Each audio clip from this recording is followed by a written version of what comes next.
A fraqueza não começou no corpo.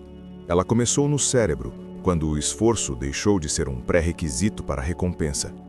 Em poucas décadas, a modernidade substituiu o trabalho árduo pela promessa instantânea, e com isso, um novo tipo de ser humano emergiu, um que cede antes mesmo de tentar. O mais curioso é que o sintoma não é percebido como doença, mas como normalidade. Nietzsche observou que a modernidade produziria indivíduos capazes de grandes ambições, mas incapazes de sustentar o peso de suas próprias vontades. Ele não estava falando de moral, mas de fisiologia.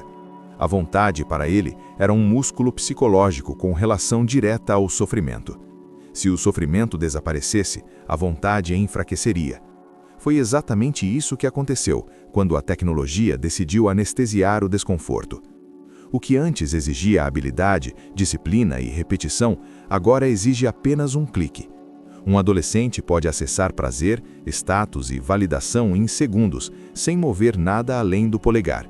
Isso não torna a vida mais fácil, mas o cérebro mais frágil. O filósofo via isso como a grande tragédia do homem moderno, uma era que ofereceria ao mundo e roubaria a capacidade de tomá-lo. Historicamente, sociedades inteiras entendiam uma regra simples: sem esforço, nada floresce. Schopenhauer descrevia o mundo como um campo de batalha de desejos, onde sobrevivia quem suportava o atrito. Nietzsche, em resposta, propunha que suportar o atrito não era apenas sobrevivência, era o exercício da vontade de potência. Mas essa discussão estava inserida num contexto pré-digital, onde estímulo e recompensa tinham relação direta com a ação. O salto para o presente revela o contraste. As cidades estão eletrificadas, os mercados estão abertos, a informação está disponível, mas algo se perdeu no processo. O ambiente deixou de oferecer resistência. O prazer não precisa ser caçado. O sofrimento não precisa ser enfrentado. O desconforto não precisa ser tolerado. E com isso, a musculatura interna, aquela que sustentava desejo, disciplina e continuidade, começou a atrofiar. Nas últimas 2 décadas, a economia da atenção se tornou o motor da cultura. Seu objetivo é simples: competir pela dopamina do indivíduo. Tudo que não recompensa rapidamente é descartado. Cursos online, relações afetivas, projetos pessoais, leitura, treino, silêncio, tudo o que exige continuidade perde para o estímulo imediato. O resultado não é apenas distração, mas uma reconfiguração do desejo. Essa transição não produz monstros, mas desistentes, não aqueles que fracassam após tentar, mas aqueles que abandonam antes de iniciar. Esse fenômeno não é uma fraqueza moral, mas uma desordem comportamental calculada. O ambiente moderno foi projetado para vencer a resistência humana não através do medo, mas do prazer. Na neurobiologia, o circuito dopaminérgico funciona como gerador de ação. A dopamina não é o hormônio do prazer, é o hormônio da antecipação. Ela move o corpo em direção a algo que ainda não existe. O problema é que a tecnologia descobriu como liberar dopamina sem que o corpo precise se mover. Quando a ação deixa de ser necessária, a dopamina perde sua função original. E quando a dopamina perde sua função, a vontade colapsa. Mas o problema ainda não é esse.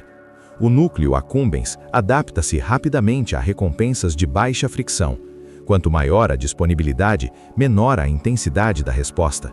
Isso significa que o cérebro precisa de estímulos mais fortes para sentir o mesmo impulso.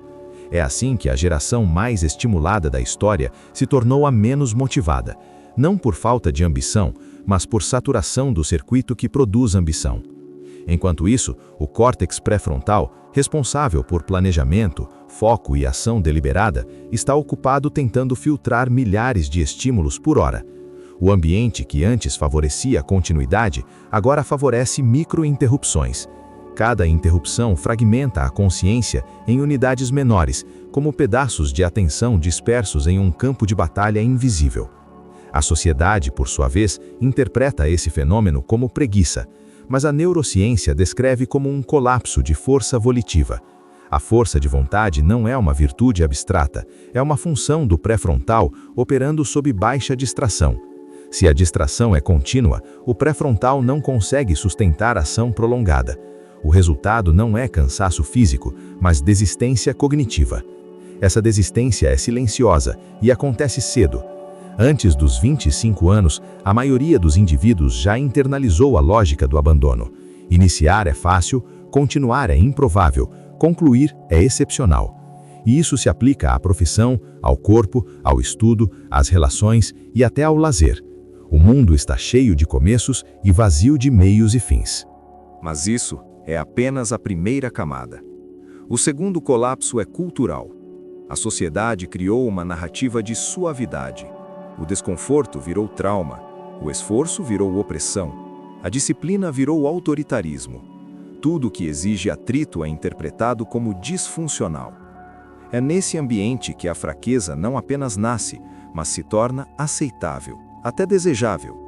A cultura legitima o abandono, não através de argumentos, mas através de modelos. Enquanto no passado a masculinidade era medida pela capacidade de suportar, hoje ela é medida pela capacidade de desistir sem culpa. Não porque seja mais saudável, mas porque é mais compatível com o sistema dopaminérgico saturado. A cultura não está interessada na força, está interessada na adesão. Um indivíduo forte é difícil de governar, difícil de vender, difícil de entreter. O terceiro colapso é identitário. Quando o indivíduo perde a continuidade, perde também a narrativa de si.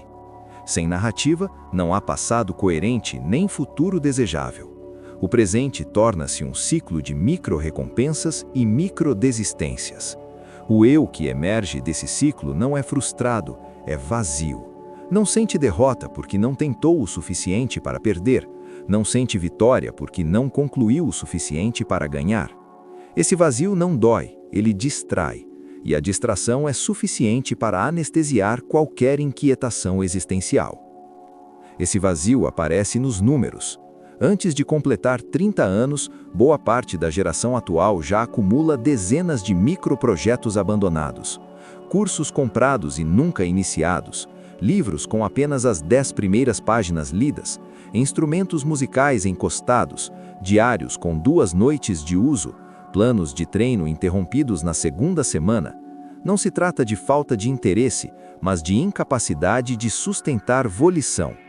O ambiente ensina a iniciar e deseduca sobre continuar. Ao mesmo tempo, a tecnologia oferece tudo que o cérebro humano evoluiu para buscar: novidade, validação, companhia, comparação, pertencimento, só que em uma forma tão diluída que não produz significado, apenas estímulo. O indivíduo se sente acompanhado e ao mesmo tempo sozinho, se sente informado e ao mesmo tempo ignorante, se sente ocupado e ao mesmo tempo improdutivo. É o paradoxo da hiperconexão. Quanto mais o mundo se aproxima, mais o sujeito se dispersa. O fenômeno atinge não apenas o comportamento, mas o corpo.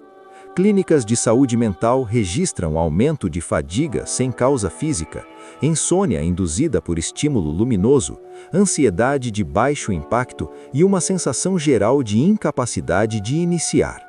A medicina chama de apragmatismo funcional, a cultura chama de procrastinação, a internet chama de falta de foco. Mas esses rótulos mascaram o quadro maior, uma geração que desiste antes de agir.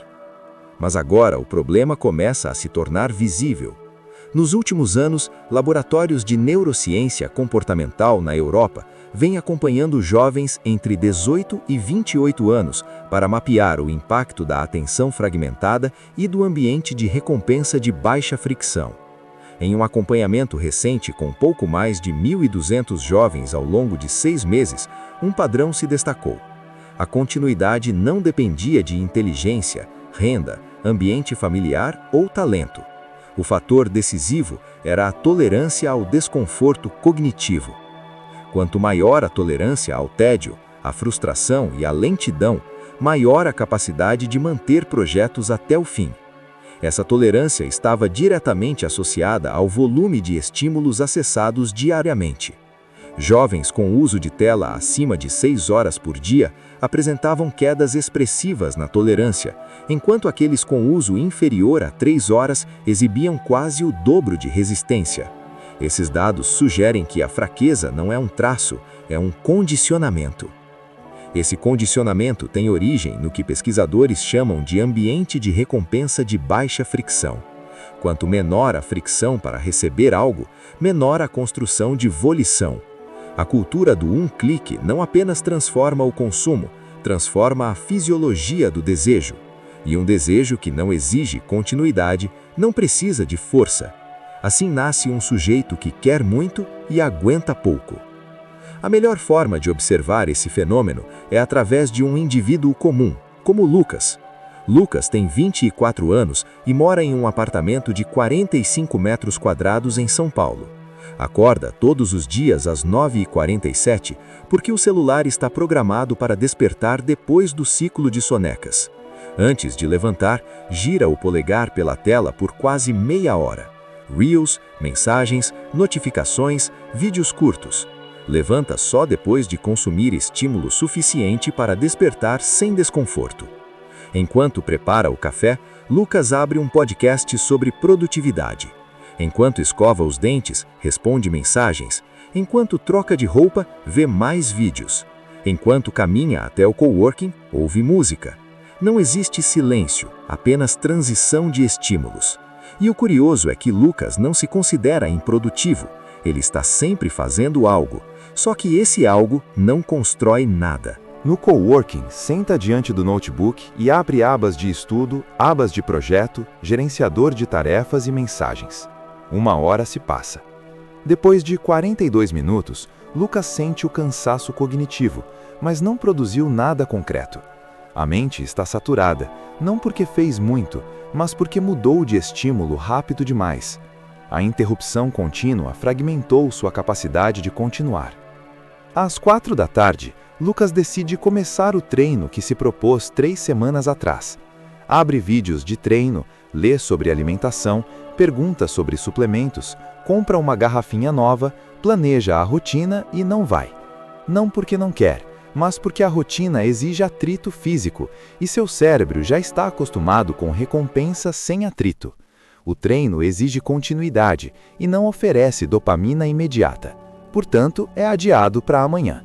Mas o amanhã nunca vem, porque o ciclo de estímulo se autoalimenta. Lucas não fracassa, ele abandona. E o abandono não dói, porque nunca houve envolvimento suficiente para gerar frustração. É assim que uma geração inteira se tornou especialista em pré-começos. A parte da ação que dá entusiasmo sem exigir continuidade. O caso de Lucas não é uma exceção, é um padrão. E esse padrão está diretamente conectado à neurofisiologia do desejo. Quando o cérebro humano evoluiu, recompensa e esforço tinham relação direta.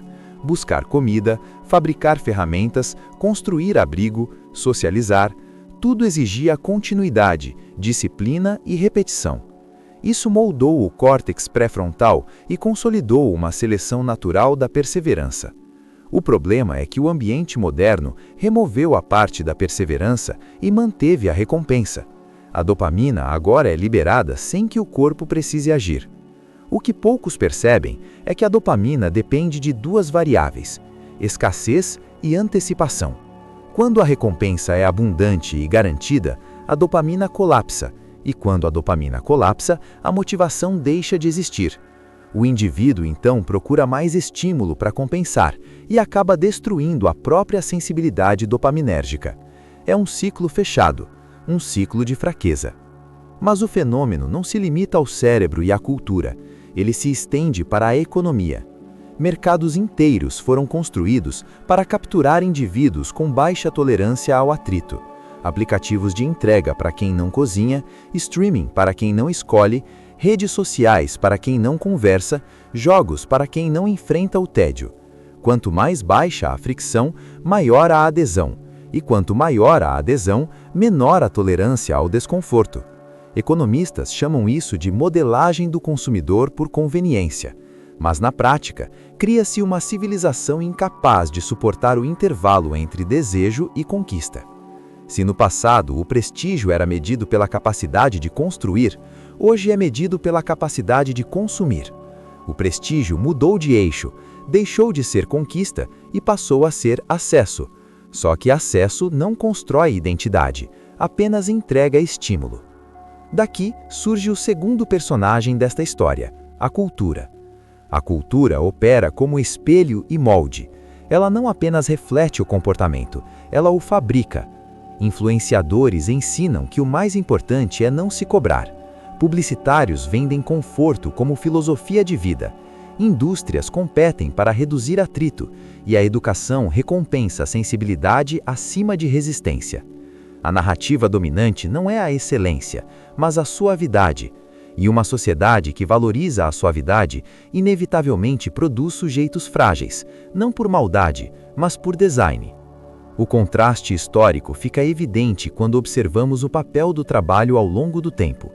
Por séculos, o trabalho era o eixo que estruturava a identidade. O homem era ferreiro, camponês, marinheiro, soldado, e sua identidade estava diretamente ligada ao que construía. No século XXI, o trabalho se fragmenta em tarefas, gigs, freelas e projetos temporários. A identidade deixa de ser o que se faz e passa a ser o que se pretende fazer. O eu se torna um rascunho permanente. Esse rascunho aparece claramente na fala cotidiana. É comum ouvir alguém dizer: quero aprender a tocar violão, vou escrever um livro, vou estudar programação, vou abrir um canal, vou treinar, vou aprender outra língua.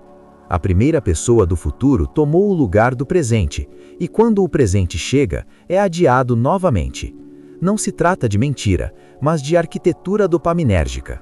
O cérebro sente satisfação apenas em declarar a intenção. A ação se torna desnecessária. Nesse ponto, surge o quarto colapso, o espiritual. Não espiritual no sentido religioso, mas no sentido filosófico. A perda de um telos, de uma direção, de um para quê. A geração que desiste de si mesma não sofre de falta de recursos, sofre de falta de significado. E significado não é dado pelo estímulo, é dado pelo sacrifício. Por isso a modernidade fracassa ao hiperestimular. Ela substitui sacrifício por conforto e rouba do indivíduo a única moeda que produz sentido.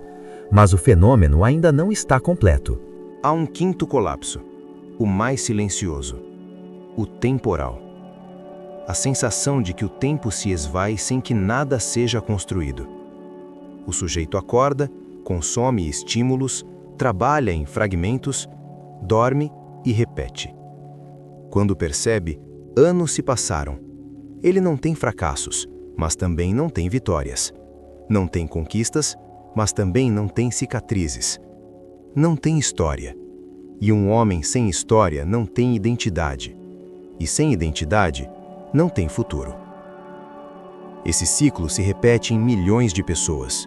E, como qualquer ciclo, pode ser descrito da seguinte maneira: desejo, estímulo, microsatisfação, abandono, vazio e novo desejo. Não há continuidade, apenas reinício. Não há narrativa, apenas loop. É o ciclo da fraqueza.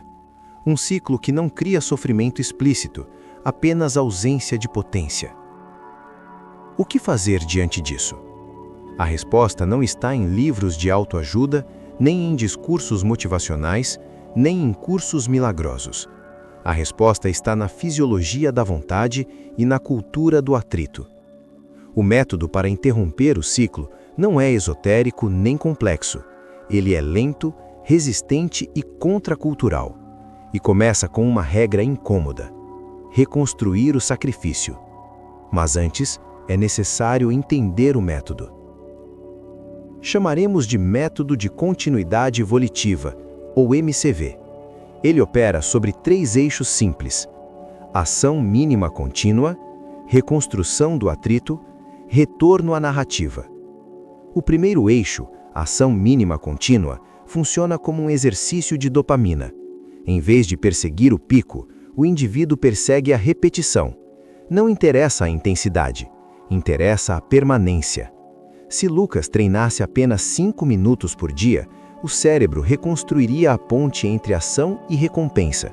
Em poucas semanas, o ciclo dopaminérgico começaria a exigir mais, não estímulo, mas continuidade. O segundo eixo, reconstrução do atrito, reverte a engenharia cultural moderna. Em vez de evitar o desconforto, o indivíduo o procura de forma controlada. Silêncio sem fone, leitura sem notificações, caminhada sem música, trabalho sem multitarefa. Esses pequenos choques restauram a tolerância ao tédio. A tolerância ao tédio é a base da força volitiva. Não é sobre prazer, é sobre reconstruir a musculatura pré-frontal. O terceiro eixo, retorno à narrativa, reintroduz o tempo na vida do indivíduo. Registrar o que fez, medir o que construiu, relembrar o que concluiu. Tudo isso devolve ao cérebro o senso de trajetória. Homens que produzem narrativa produzem identidade. Identidade produz futuro. É aqui que a modernidade perde. Ela fragmenta o tempo em estímulos e apaga a linha entre ontem e amanhã. Essa é a base do método. E os resultados não são abstratos. Em alguns centros europeus que estudam comportamento e continuidade, grupos que aplicaram o MCV ao longo de 8 semanas apresentaram dados consistentes de melhoria. Indicadores físicos subiram, continuidade em projetos aumentou e o uso automático do celular caiu significativamente. Mas o dado mais relevante foi outro. Grande parte dos participantes relatou uma sensação de futuro. É um termo impreciso, mas elucidativo. Um indivíduo que sente futuro não desiste de si mesmo. Lucas poderia ser um desses indivíduos. Bastaria introduzir 2 ações de baixa dopamina por dia, reduzir o uso fragmentado de tela e registrar pequenas conclusões semanais. Não para se tornar extraordinário, mas para reconstruir a capacidade de começar e terminar. A força não é um traço, é um treino cerebral. E o abandono não é um destino, é um condicionamento. Para entender como isso altera o curso de uma geração, basta projetar 10 anos à frente. Se o ambiente continuar removendo atrito, a fraqueza deixará de ser desvio e se tornará norma. O mercado trabalhará para eliminar qualquer sanção do esforço, e a cultura trabalhará para eliminar qualquer glória da resistência. O resultado será uma sociedade sem heróis e sem mestres, apenas consumidores e comentaristas. Em contrapartida, se um pequeno contingente resistir, ele ocupará todas as posições de liderança, não por carisma, mas por continuidade. Em uma época de desistentes, o perseverante não precisa ser brilhante, precisa apenas não parar. A diferença entre os comuns e os raros nunca foi talento, foi fricção. Os que suportam fricção vencem o tempo. Os que não suportam, consomem o tempo. A geração que desistiu de si mesma não é um fenômeno moral, é um fenômeno comportamental. Não é desprezível, é diagnosticável. E não é irreversível, é treinável. A fraqueza não é uma sentença, é um hábito cerebral. E a força não é uma virtude, é um músculo cerebral. No fim, o que define uma época não são as tecnologias, mas os tipos humanos que ela produz. Se o século XXI produzir homens saturados de estímulo e pobres em continuidade, deixará como legado apenas ruído e consumo. Mas se produzir homens capazes de suportar atrito, entregará história, criação e memória. O tempo favorece a força. O mercado favorece a fraqueza. O conflito entre ambos é o cenário de nosso século. A síntese é simples. A força não desapareceu, apenas perdeu glamour.